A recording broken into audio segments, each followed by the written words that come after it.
I'm just going to talk to you a little bit about the importance of fitness in a balanced life. And this is not a teaching you've heard before. This is something that comes from God, revelation about fitness. And I was going to bring a wheel out here because our life is like a wheel. So next time I come, I'm going to bring a wheel. And the spiritual part is the center of that wheel. And we have 9 core areas of life that revolve around that spiritual center. Because I know some folks say, okay, I'm Christian, I'm a believer, I get up in the morning and pray, I'm disciplined. However, if you don't have those other core areas of your life, there are 8 of them, apart from the spiritual part. If you don't have all these core areas aligned, even one misalignment is going to cause your whole life to be misaligned.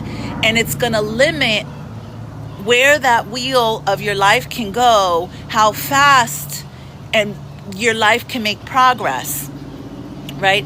And so when we have our spiritual life, like you have that core, but then what we do is in the mornings when we give our devotion to God, we give our time to God, we go to church, we do all these things, right? If the rest of our life is not given to God, that's where that misalignment comes in. And so what are these core areas of life that are supported by our spiritual core? Well, we have our family, our ministry, our physical health, our vocation, which is career, business, school. We have our finances. We have our mental health, which is intellectual, emotional health. And we have relational health, which is like social network, and rest. So our life is like a wheel.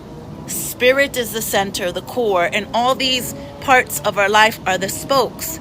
So if one is not balanced, the whole thing is unbalanced. And this is where at least in this space, our fitness can be given to God. So I'm specifying fitness because that was one area of my life that I didn't realize I wasn't doing it with God. I wasn't doing it God's way. It wasn't aligning with the Word of God, and I had no idea. And it was causing a misalignment in my life, and it became a portal for the enemy to come in and operate and infiltrate, to the point that I needed deliverance in this area of my life. Because whatever you don't surrender to God becomes a door for the enemy to step in. I'm going to say that again. Whatever you don't surrender to God becomes a door for the enemy to step in.